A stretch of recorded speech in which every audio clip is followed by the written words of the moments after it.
just one vote shy of overruling the FCC's recent decision on net neutrality. Senate Democrats reportedly said Monday they have the support of all 49 Democrats, as well as Republican Senator Susan Collins of Maine. While it still seems unlikely Democrats will be able to reverse the FCC's decision, a vote would put senators on the record in an election year. California Attorney General Javier Becerra also announced a lawsuit Tuesday challenging the commission's attempt to repeal net neutrality rules. We're back after a break. This is CBSN Always On.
People in the Detroit area are wondering what lit up the sky Tuesday night.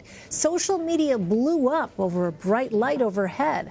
Our station in Detroit, WWJ, says that as of now, there is no indication of any damage on the ground. In a Facebook post, the Ingham County Office of Homeland Security and Emergency Management called it a, quote, natural meteor fireball. NASA is counting down to its next journey to Mars. Scientists are preparing to send a new rover to the Red Planet with a new mission. Chris Martinez reports.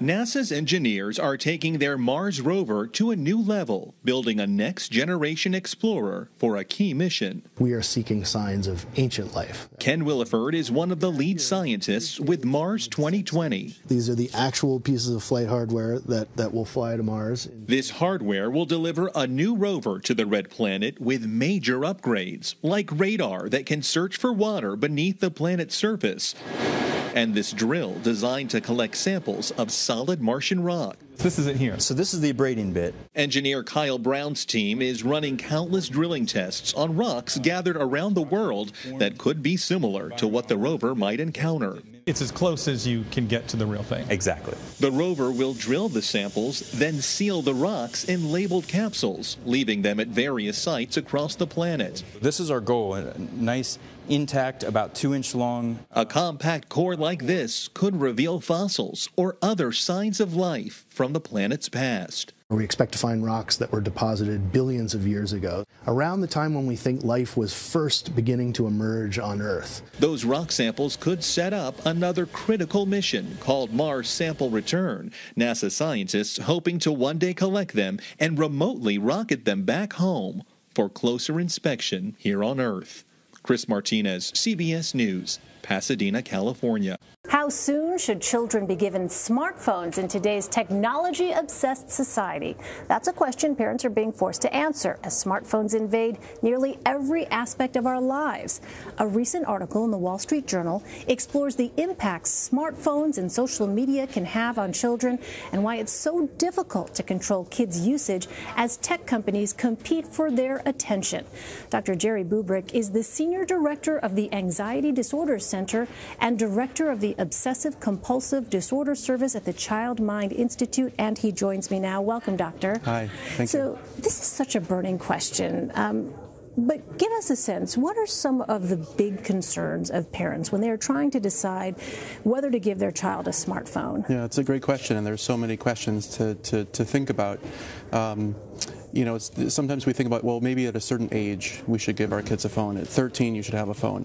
But I know a lot of really immature 13-year-olds who can't handle it. I know a lot of really mature 9-year-olds who can. So it's less about the age and more about their maturity level, their understanding of the limits of what can be used on a phone. Do they typically lose things? Do they not lose things? So there's a lot of different parameters to think about. So how responsible the individual child is, more so than the actual age. Correct. So once a child does have access to a smartphone, what mental health risks are there for a child? Well, it kind of depends on the age range, right? For younger kids, you know, for kids between the ages of 1 month and 18 months, there's, you know, for screens, for watching shows and movies, there's no beneficial effect whatsoever. It usually just buys parents time to take a shower and do dishes. For kids between the ages of 6 and 11, the American Academy of Pediatrics suggests 1 hour a day is sufficient, but a lot of kids will balk at that because what can you really get done in an hour? Sure. For everyone else, it's 2 hours or less per day. And then there's a lot of parameters to think about in terms of how responsible can kids be in that time. Yeah, I mean, you know, the mental health issue, I think, is for parents something that looms very large because we've all heard various stories of the ways in which kids can negatively be affected by what happens on these devices. Right. So if kids can abide by the 2 hours a day recommendation, they are less likely to have, they're more likely to have increased self-esteem, increased confidence, lower rates of anxiety, lower rates of depression. But when kids go beyond those 2 hours and they're spending 3+ hours a day, and we see reports of 10, 9, 10, 11, 12 hours a day, we see the opposite effect. Decreased self-esteem, decreased confidence, increased anxiety, increased depression, harder trouble sleeping. And why is that? Is it because they're just sort of disconnected from reality? Yeah, and with anything, like, you know, as parents, we always want to talk about having balance. You know, you have some after-school activities, you see your friends, you spend family time, you do your homework, and you have screen time. For kids who negate all those other things and it's only screen time, they are getting themselves caught up in this kind of underworld of social media, and they lose touch with everything else. Well, how can parents monitor and control smartphone use to limit some of the risks that you just outlined? Yeah, so it's a good question. I think there's a lot of things parents can do. One of the most important things is parents need to be up to date and up to speed about the language and the kind of the culture that exists on social media. It changes so quickly. It changes so quickly, but if I were to say to you, I just joined the Facebook, you're instantly going to know that I have no idea what I'm talking about. The Facebook, yes. Therefore, anything else I say is completely moot. Right. So I have to be caught up to speed on what the language is and know the lingo. There have to be clear guidelines about when media screens are allowed and when they're not allowed. Some families will do, including mine, there are no screens at the dinner table. Yes. Same at my house, yeah. And the same thing with homework. You can have your screens when homework is done, right? Because if you have your screen before homework, then you're not so likely to get your homework done in a timely way.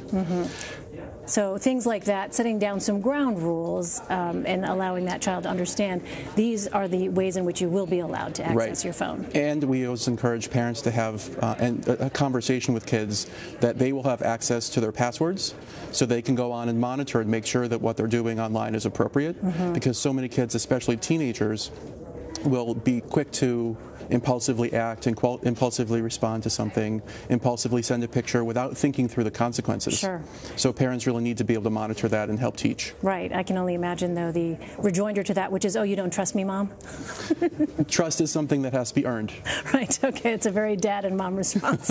Are there any common overreactions from parents about the impacts of smartphone use on children? Because I know sometimes, when I see that clock ticking and I'm watching the kids who are remaining with their nose to the smartphone or their nose to the screen, I think about all these things that you've just mentioned, the mental health risks that are involved, and I do have a tendency to then say very strictly, that's it, no more. We will have no screen time on this particular day, and that's it.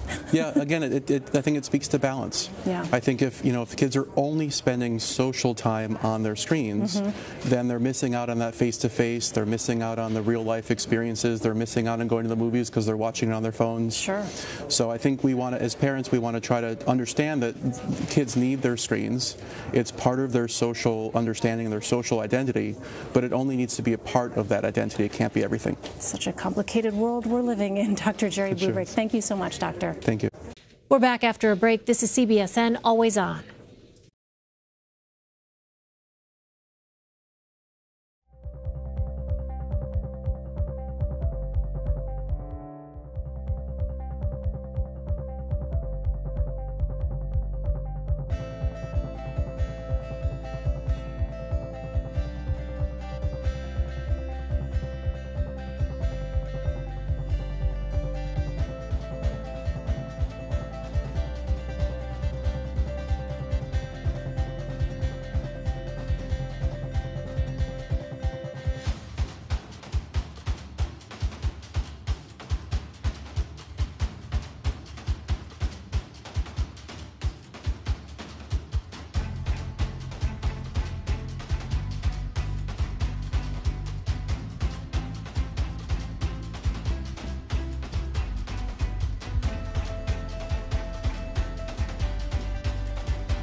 It's Wednesday, January 17th, 2018. This is the CBS Morning News.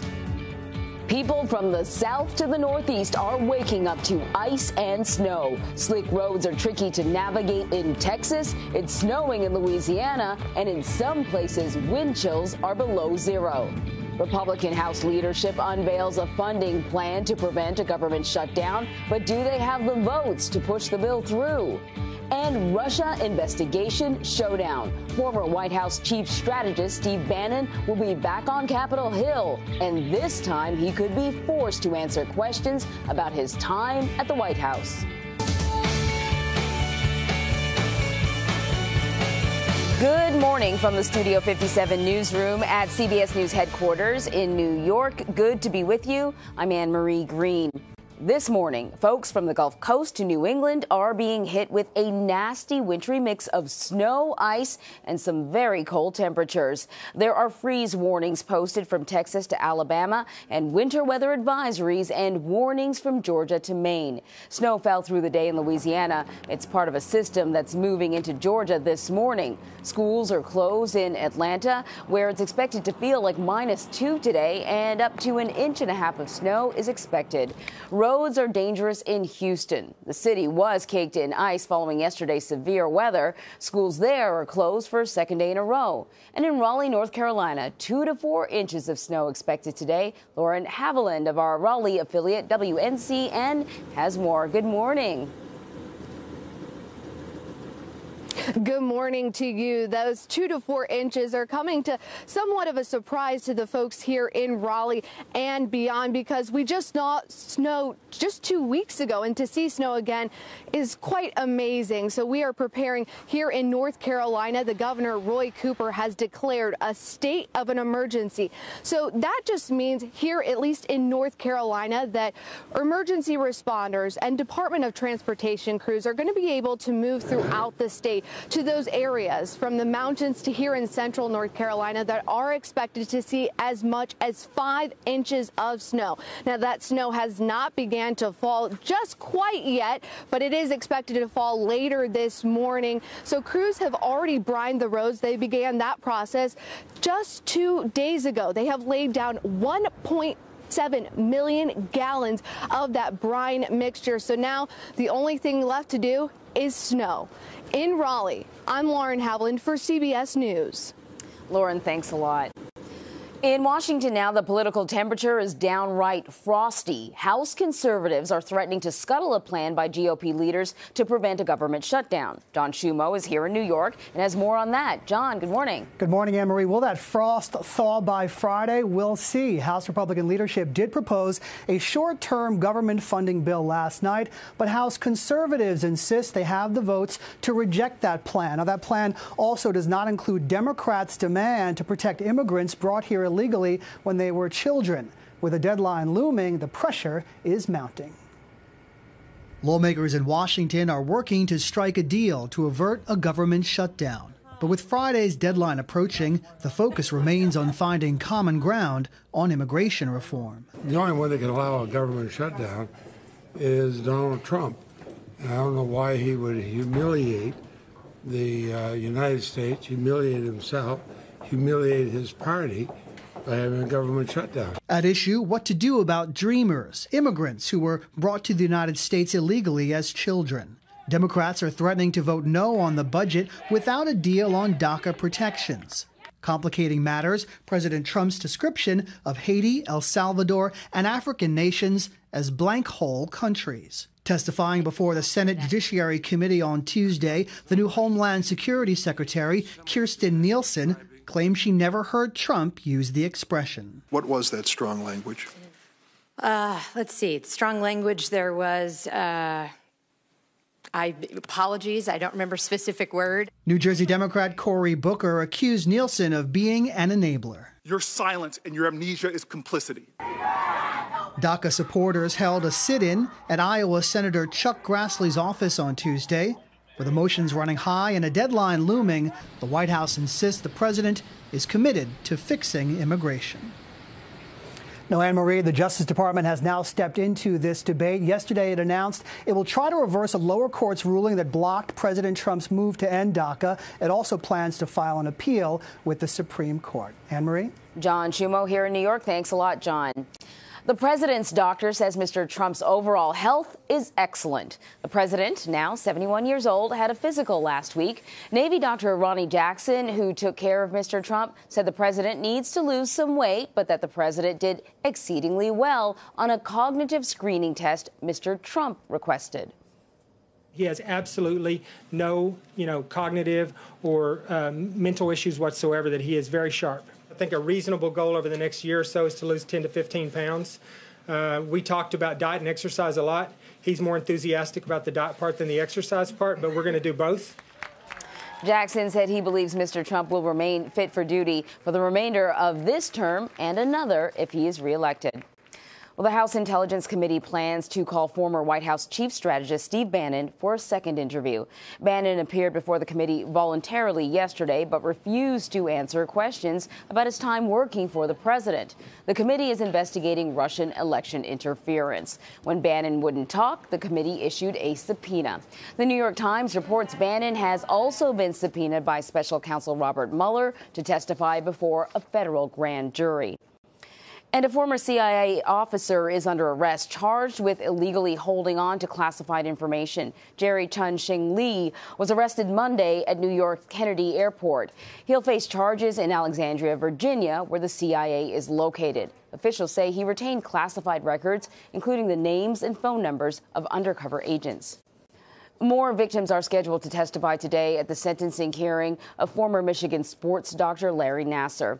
The 4-day hearing began yesterday. Gymnasts and others recounted the sexual abuse. Kyle Stevens called Nassar a repulsive liar and said he abused her for 6 years, starting at age 6.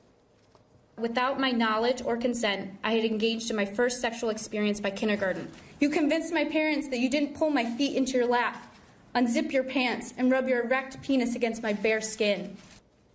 Stevens blames her father's suicide on the shame he felt for initially defending Nassar. Nearly 100 victims are expected to speak. Nassar has already been sentenced to 60 years in prison for child pornography. Sentencing in this case is expected Friday. The Navy has charged 5 officers with negligent homicide in connection with 2 collisions that killed a total of 17 soldiers. Last June, the USS Fitzgerald collided with a commercial ship off the coast of Japan. 7 sailors died. And in August, the USS John S. McCain collided with a tanker off Singapore. The Navy says the collisions were avoidable. The charges include dereliction of duty. A hearing will determine if the accused will be tried in a court-martial. California parents who authorities say tortured their 13 children were apparently able to hide their alleged actions by homeschooling their family. They faced no government oversight, and their home was apparently never inspected by education officials. Chris Martinez has more.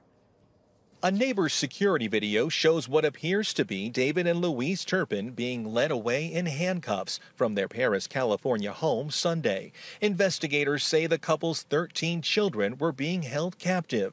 Their 17-year-old daughter managed to get away and call for help. And she explained that she had escaped through a window. That's when authorities made the disturbing discovery, including 3 of the children chained to furniture. They noticed that the children were malnourished. It was very dirty, and the conditions were horrific. Investigators say the 13 victims are being treated at area hospitals. They range in age from 2 to 29. They've gone through a very traumatic ordeal. I can tell you that they're very friendly, and I believe that they're hopeful that life will get better for them. Before California, the Turpin family lived in North Texas. Neighbor Shelley Vineyard says she recalls one of the children telling her they weren't allowed to tell people their names. Then all of a sudden after that conversation, it kind of stopped. They quit, hanging out together and playing together. California state records show the siblings were homeschooled and that the father was listed as principal of a day school at their current address. Chris Martinez, CBS News, Paris, California. Well, coming up later on this morning, former Today Show co-anchor Ann Curry joined CBS This Morning for her first TV interview since leaving NBC. She'll discuss her new show on PBS, plus her thoughts on the Me Too movement. And still to come on the morning news, goodwill from Matt Damon, why the actor says he's sorry for his comments about sexual misconduct. And caught on video, drivers get a surprise in the sky. This is the CBS Morning News.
Well, there was a bright flashing light in the sky over parts of the Midwest and Canada last night. Dashcam video shows a huge flash over Battle Creek, Michigan.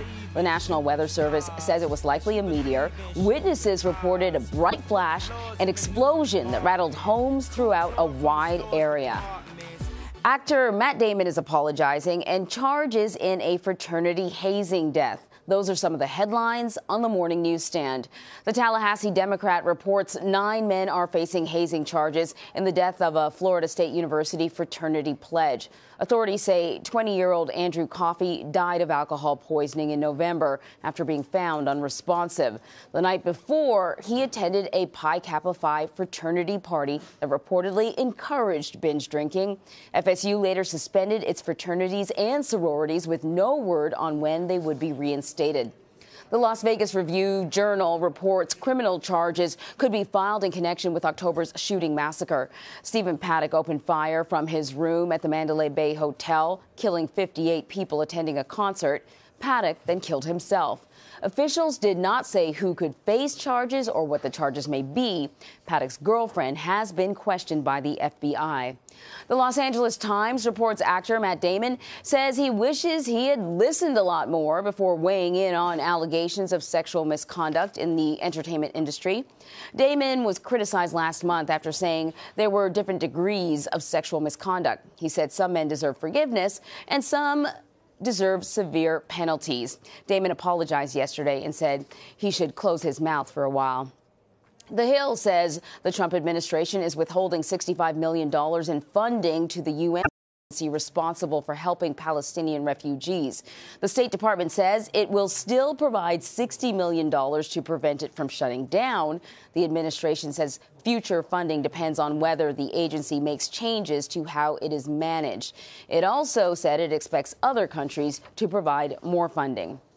And Britain's Telegraph says the thermometer in the world's coldest village broke as temperatures plummeted. The thermometer in the remote Russian Siberian village of Oymyakon registered about minus 80 degrees Fahrenheit. Well, the village has 50 permanent residents, and its name means non-freezing water because of a nearby thermal spring. Still to come, feeling better about fast food, how McDonald's says it's planning to help the environment the next time you order.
On the CBS Money Watch, McDonald's repackages itself for the environment, and breaking up is hard to do for GE. Henna Doba is at the New York Stock Exchange with that and more. Good morning, Henna. Good morning, Anne-Marie. The Dow Jones Industrial surge passed the 26,000 mark for the very first time, but was pulled back by losses in industrial and tech companies. The Dow finished 10 points lower. At one point, it was up to 282 points.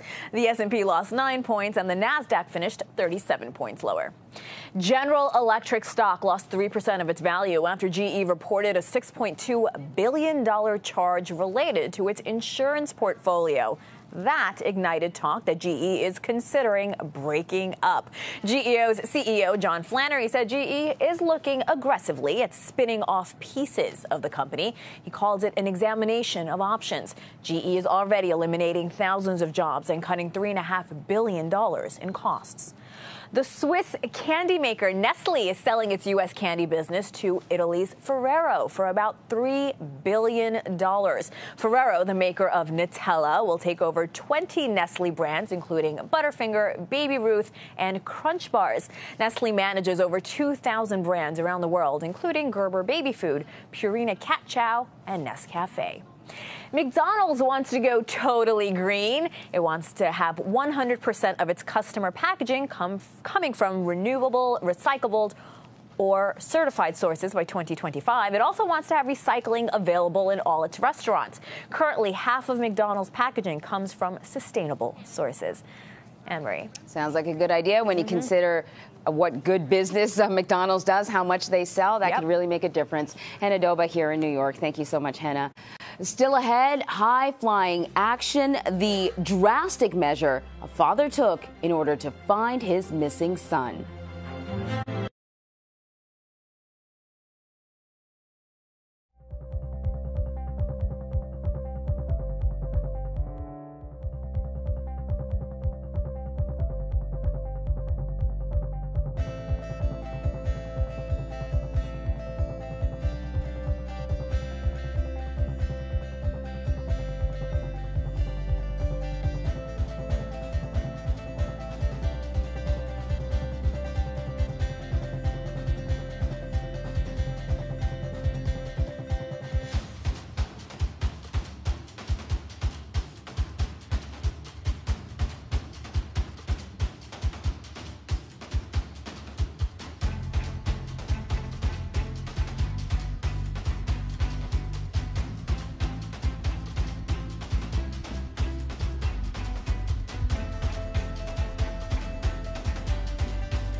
Yo, students, it's a snow day. Hey, all you teachers, man, yeah, it's a snow day. Go drink you some hot chocolate, cause it's a snow day. And you ain't gotta come to school, cause it's a That's snow a Mississippi day. elementary school assistant principal channeling rapper 50 Cent, or 50, to announce that the schools will be closed because of a snowstorm. Jim Matthews rapped about staying home to 50 Cent's song In the Club.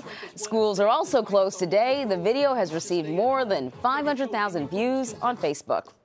A father's intuition helped save the life of his teenage son. Paramedics could be seen rescuing the 17-year-old boy from a car crash in the Australian woods. The boy's dad said he suspected that his son may have been in a car wreck when he didn't return home Sunday morning after a night out with friends. After reporting his son missing to police, the dad said he followed his intuition and hired a helicopter Monday morning to conduct a search. The boy was found after spending about 30 hours trapped in the car. And a group of divers in Mexico discovered what may be the world's longest underwater cave. They found the 216-mile cave after months of exploring a maze of underwater channels in the Yucatan Peninsula. The discovery could shed light on the ancient Maya civilization. The Yucatan is covered with relics of the Maya people who used an extensive network of sinkholes linked to subterranean waters. On CBS This Morning, Anthony Bourdain and Chef James Seoboot talk Thai food.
Our top stories this morning. Thick snow fell in Louisiana yesterday. Folks from Texas to Maine are dealing with extreme cold, snow, and ice this morning. Schools in Houston and Atlanta are closed this morning. There are freeze warnings posted from Texas to Alabama. Icy conditions in Texas are responsible for hundreds of crashes. And efforts by GOP leaders to avoid a government shutdown Friday ran into a roadblock. Conservative Republicans. Hours after Speaker Paul Ryan thought he had a deal for a short-term funding bill, members of the Freedom Caucus said that they won't support the measure unless it contains money for the military. Many parents wrestle with whether they should let their kids play video games. As Maria Villarreal reports, some kids are making a good case for it. Oh, what the? Oh, yeah! Aaron Kim spent most of his teenage years on the couch playing video games. But this year, the gamer that goes by the screen name Bijou signed a professional contract worth 6 figures with the Overwatch League. I just kind of laugh and say that I play video games professionally. And what's their reaction? They're like, what? No way. And then I was like, yeah, it's 2018, baby. Overwatch, a multiplayer battle video game, is the latest phenomenon in the popular world of esports. This isn't a typical arena. No, it's not. It's definitely an esports stadium, huh? Bijou and his teammates live under one roof. They have nutritionists and practice with coaches, just like other professional athletes. I was always kind of jealous of my friends having that team bonding experience in a sport, but I was able to find that in esports. These players have a huge following. They turned out for the league's debut matches in Burbank, California. The league is sparing no expense to make this feel like a real sporting event. They have real broadcasters behind me. They have a huge high-tech set, and when the players are introduced, they come in just like the pros. There are an estimated 191 million esports fans worldwide. Last year, the industry made $660 million in revenue, and that figure is expected to grow to $1.5 billion by 2020. Those numbers have attracted big-name backers like New England Patriots owner Robert Kraft and LA Rams owner Stan Kroenke. Both invested in esports teams. Talent agent Ryan Morrison represents several esports players. We're here, and it's not a joke anymore. These kids who are coming from their parents' basements are now making more than their parents. Okay, I'm definitely the biggest nerd. Nerd or not, these players are quickly becoming the new faces of professional sports. Mireya Villarreal, CBS News, Burbank, California. Well, coming up on CBS This Morning, we will talk with Senator Cory Booker about yesterday's hearing with the Homeland Secretary and what's ahead as the Congress approaches a deadline to avoid a government shutdown. Plus, a Detroit father was deported to Mexico after being in the United States for 30 years. We will talk with Jorge Garcia's wife. And Anthony Bourdain, along with Chef James Siaboot, talk Thai food in their new book, Hawker Fare. That's the CBS Morning News for this Wednesday. Thanks for watching. I'm Anne-Marie Green. Have a great day.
It's Wednesday, January 17th, 2018. This is the CBS Morning News. People from the south to the northeast are waking up to ice and snow. Slick roads are tricky to navigate in Texas. It's snowing in Louisiana, and in some places, wind chills are below zero. Republican House leadership unveils a funding plan to prevent a government shutdown, but do they have the votes to push the bill through? And Russia investigation showdown. Former White House chief strategist Steve Bannon will be back on Capitol Hill, and this time he could be forced to answer questions about his time at the White House. Good morning from the Studio 57 newsroom at CBS News headquarters in New York. Good to be with you. I'm Anne-Marie Green. This morning, folks from the Gulf Coast to New England are being hit with a nasty wintry mix of snow, ice, and some very cold temperatures. There are freeze warnings posted from Texas to Alabama and winter weather advisories and warnings from Georgia to Maine. Snow fell through the day in Louisiana. It's part of a system that's moving into Georgia this morning. Schools are closed in Atlanta, where it's expected to feel like -2 today, and up to 1.5 inches of snow is expected. Roads are dangerous in Houston. The city was caked in ice following yesterday's severe weather. Schools there are closed for a second day in a row.